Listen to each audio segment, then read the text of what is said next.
Good day, said Monsieur Defarge, looking down at the white head that bent low over the shoemaking. It was raised for a moment, and a very faint voice responded to the salutation, as if it were at a distance. Good day. You are still hard at work, I see? After a long silence, the head was lifted for another moment, and the voice replied, Yes, I am working. This time, a pair of haggard eyes had looked at the questioner, before the face had dropped again. The faintness of the voice was pitiable and dreadful. It was not the faintness of physical weakness, though confinement and hard fare no doubt had their part in it. Its deplorable peculiarity was, that it was the faintness of solitude and disuse. It was like the last feeble echo of a sound made long and long ago. So entirely had it lost the life and resonance of the human voice, that it affected the senses like a once beautiful color faded away into a poor weak stain. So sunken and suppressed it was, that it was like a voice underground. So expressive it was, of a hopeless and lost creature, that a famished traveler, wearied out by lonely wandering in a wilderness, would have remembered home and friends in such a tone before lying down to die. Some minutes of silent work had passed, and the haggard eyes had looked up again, not with any interest or curiosity, but with a dull mechanical perception, beforehand, that the spot where the only visitor they were aware of had stood, was not yet empty. I want, said Defarge, who had not removed his gaze from the shoemaker, to let in a little more light here. You can bear a little more? The shoemaker stopped his work, looked with a vacant air of listening, at the floor on one side of him, then similarly, at the floor on the other side of him, then, upward at the speaker. What did you say? You can bear a little more light? I must bear it, if you let it in. Laying the palest shadow of a stress upon the second word. The open half-door was opened a little further, and secured at that angle for the time. A broad ray of light fell into the garret, and showed the workman with an unfinished shoe upon his lap, pausing in his labor. His few common tools and various scraps of leather were at his feet and on his bench. He had a white beard, raggedly cut, but not very long, a hollow face, and exceedingly bright eyes. The hollowness and thinness of his face would have caused them to look large, under his yet dark eyebrows and his confused white hair, though they had been really otherwise, but they were naturally large, and looked unnaturally so. His yellow rags of shirt lay open at the throat, and showed his body to be withered and worn. He, and his old canvas frock, and his loose stockings, and all his poor tatters of clothes, had, in a long seclusion from direct light and air, faded down to such a dull uniformity of parchment yellow, that it would have been hard to say which was which. He had put up a hand between his eyes and the light, and the very bones of it seemed transparent. So he sat, with a steadfastly vacant gaze, pausing in his work. He never looked at the figure before him, without first looking down on this side of himself, then on that, as if he had lost the habit of associating place with sound. He never spoke, without first wandering in this manner, and forgetting to speak. Are you going to finish that pair of shoes today? Asked Defarge, motioning to Mr. Lorry to come forward. What did you say? Do you mean to finish that pair of shoes today? I can't say that I mean to. I suppose so. I don't know. But, the question reminded him of his work, and he bent over it again.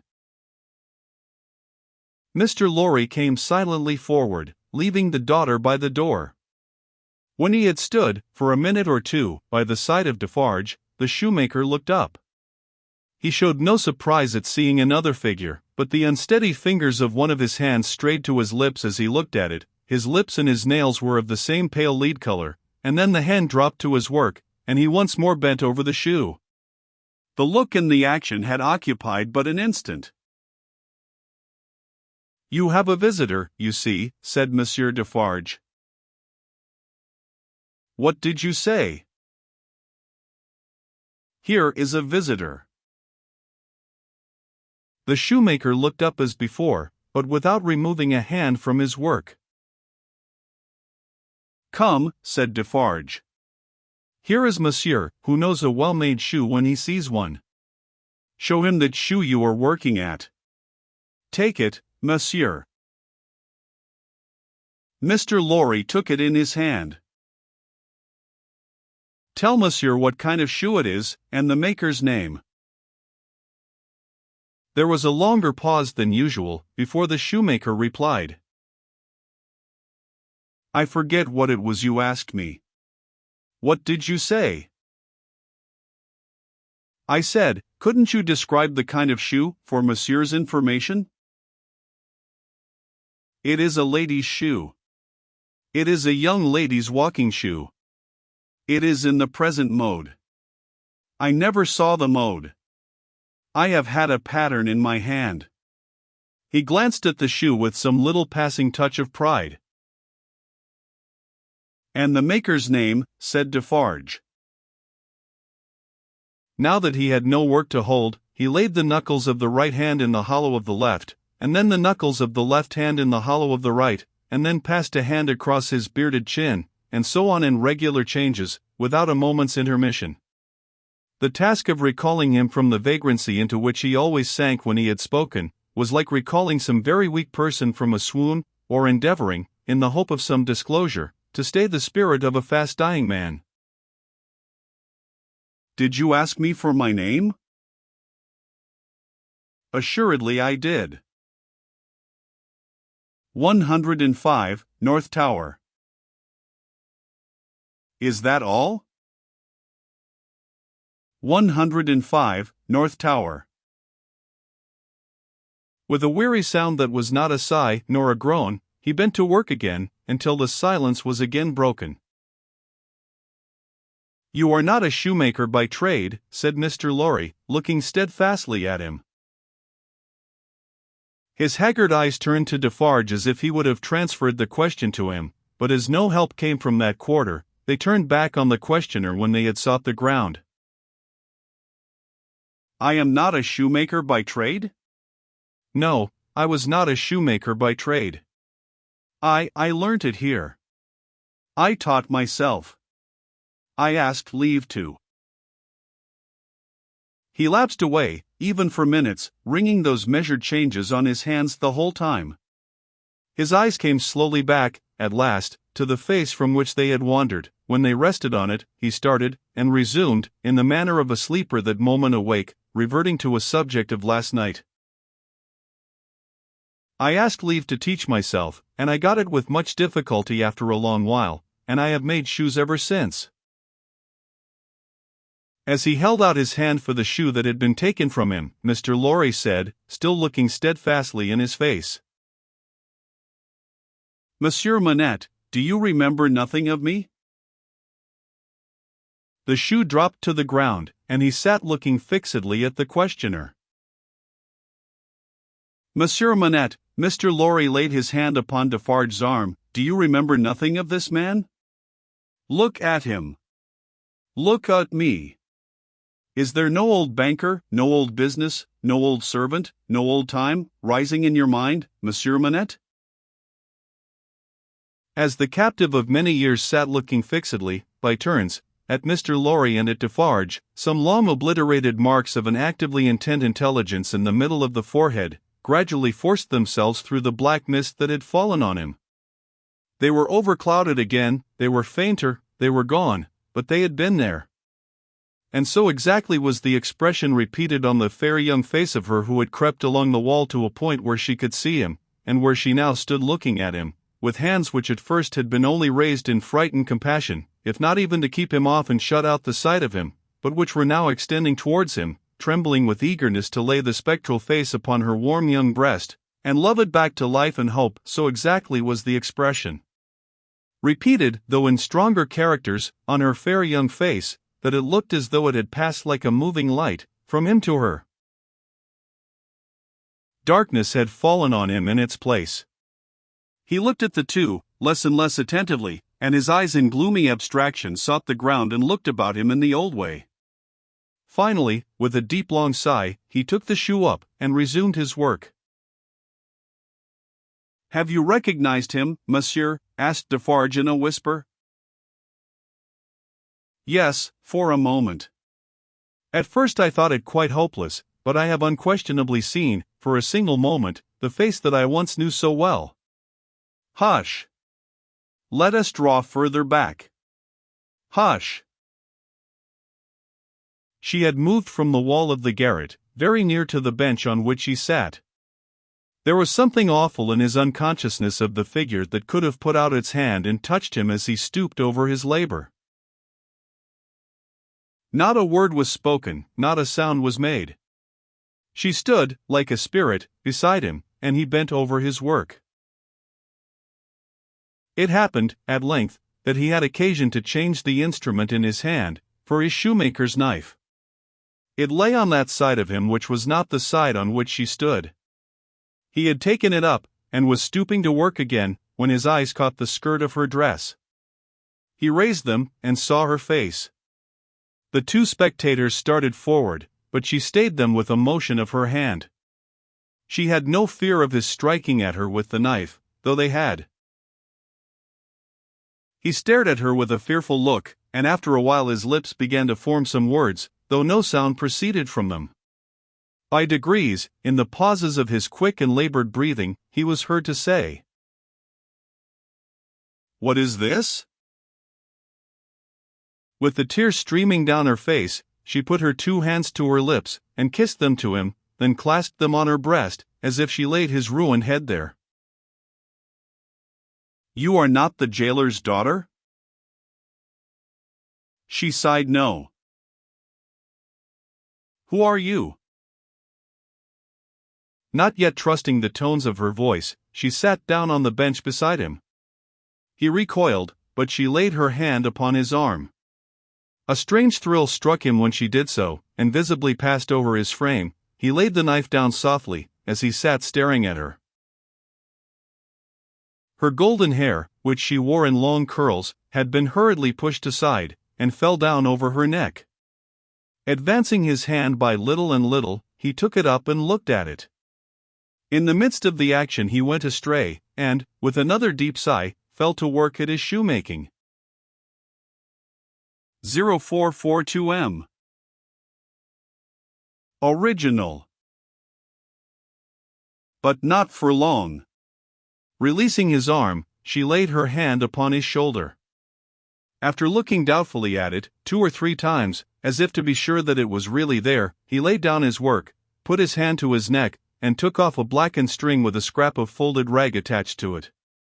He opened this, carefully, on his knee, and it contained a very little quantity of hair, not more than 1 or 2 long golden hairs, which he had, in some old day, wound off upon his finger. He took her hair into his hand again, and looked closely at it. "It is the same. How can it be? When was it? How was it?" As the concentrated expression returned to his forehead, he seemed to become conscious that it was in hers too. He turned her full to the light, and looked at her. She had laid her head upon my shoulder. That night when I was summoned out she had a fear of my going, though I had none, and when I was brought to the North Tower they found these upon my sleeve. "You will leave me them? They can never help me to escape in the body, though they may in the spirit." Those were the words I said. I remember them very well. He formed this speech with his lips many times before he could utter it. But when he did find spoken words for it, they came to him coherently, though slowly. "How was this? Was it you?" Once more, the 2 spectators started, as he turned upon her with a frightful suddenness. But she sat perfectly still in his grasp, and only said, in a low voice, "I entreat you, good gentlemen, do not come near us, do not speak, do not move." "Hark!" he exclaimed. "Whose voice was that?" His hands released her as he uttered this cry, and went up to his white hair, which they tore in a frenzy. It died out, as everything but his shoemaking did die out of him, and he refolded his little packet and tried to secure it in his breast, but he still looked at her, and gloomily shook his head. No, no, no, you are too young, too blooming. It can't be. See what the prisoner is. These are not the hands she knew, this is not the face she knew, this is not a voice she ever heard. No, no. She was, and he was, before the slow years of the North Tower ages ago. What is your name, my gentle angel? Hailing his softened tone and manner, his daughter fell upon her knees before him, with her appealing hands upon his breast. Oh, sir, at another time you shall know my name, and who my mother was, and who my father, and how I never knew their hard history. But I cannot tell you at this time, and I cannot tell you here. All that I may tell you, here and now, is, that I pray to you to touch me and to bless me. Kiss me, kiss me. Oh my dear, my dear.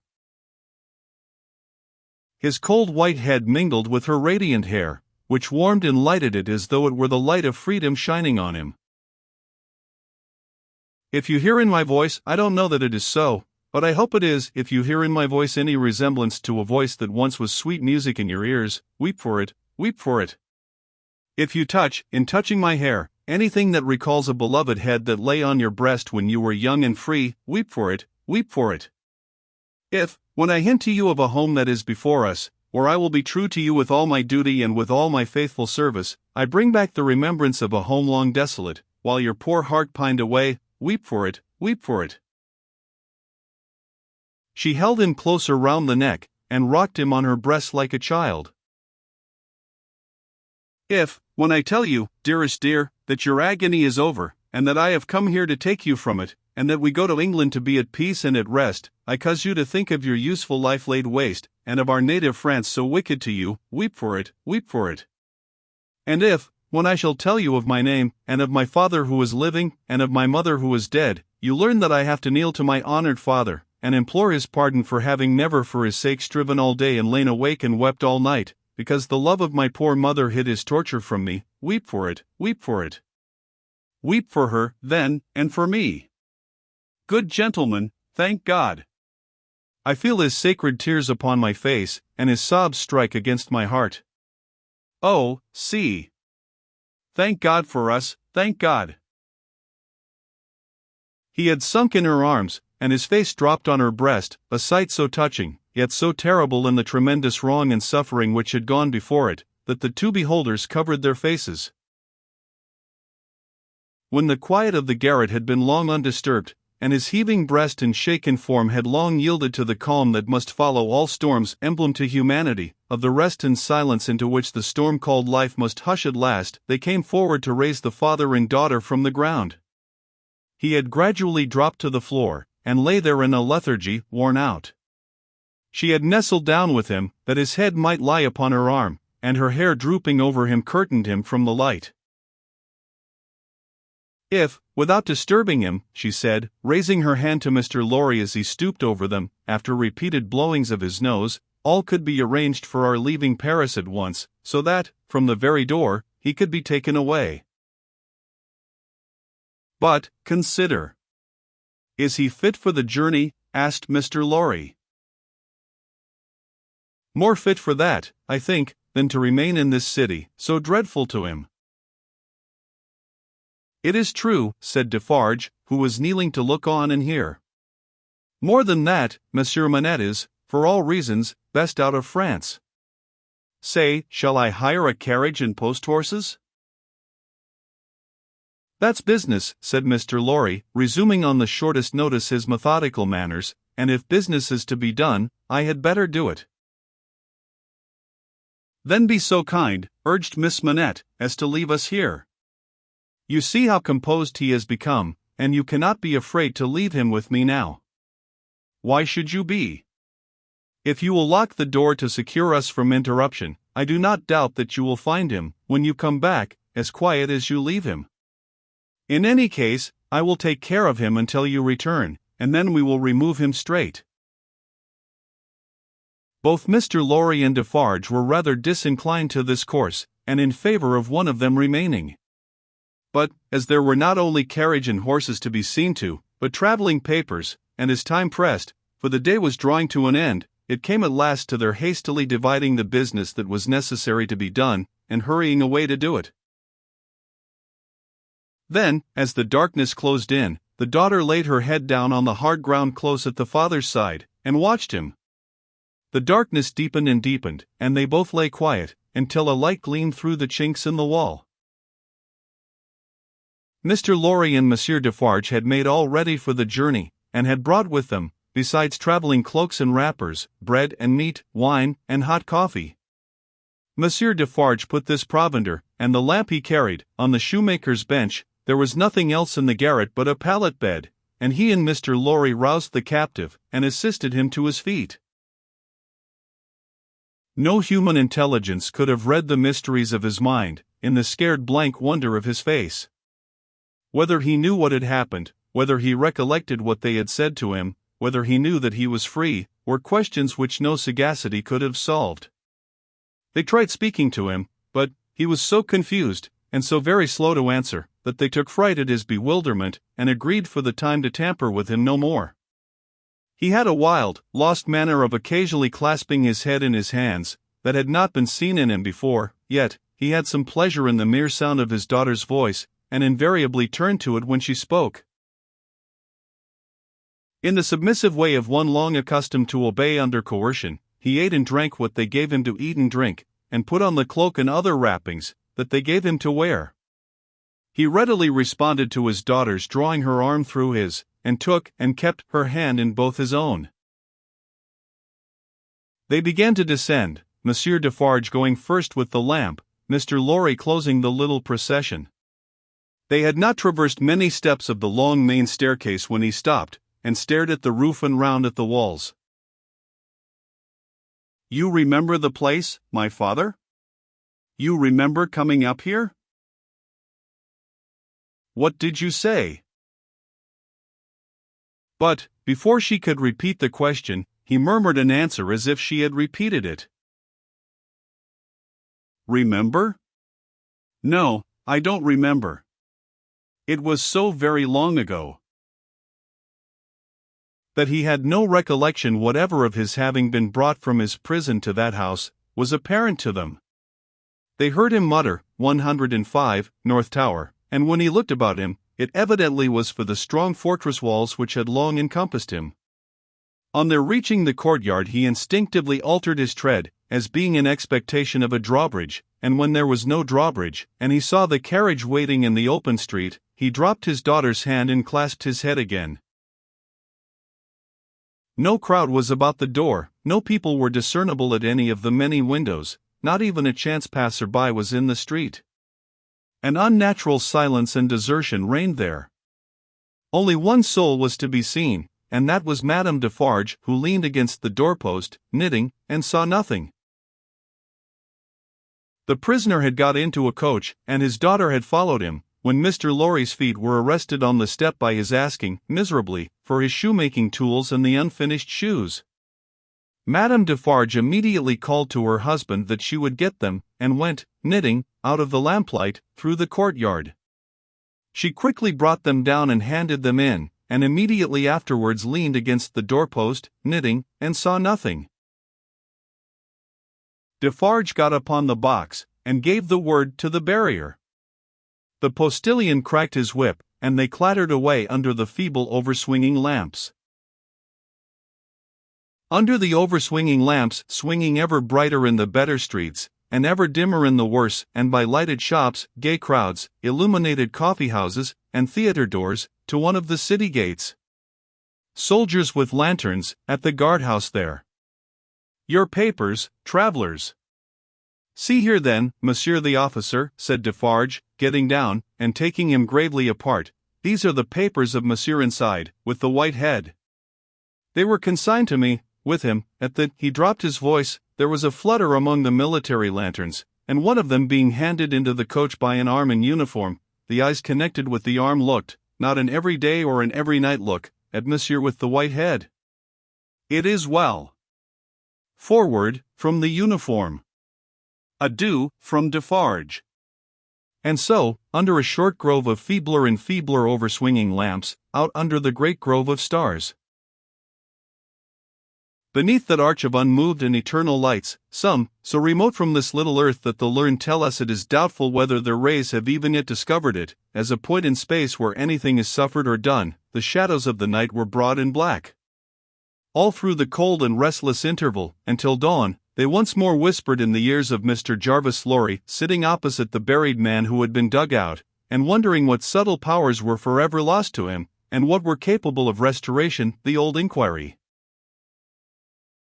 I hope you care to be recalled to life? And the old answer. I can't say. The end of the first book.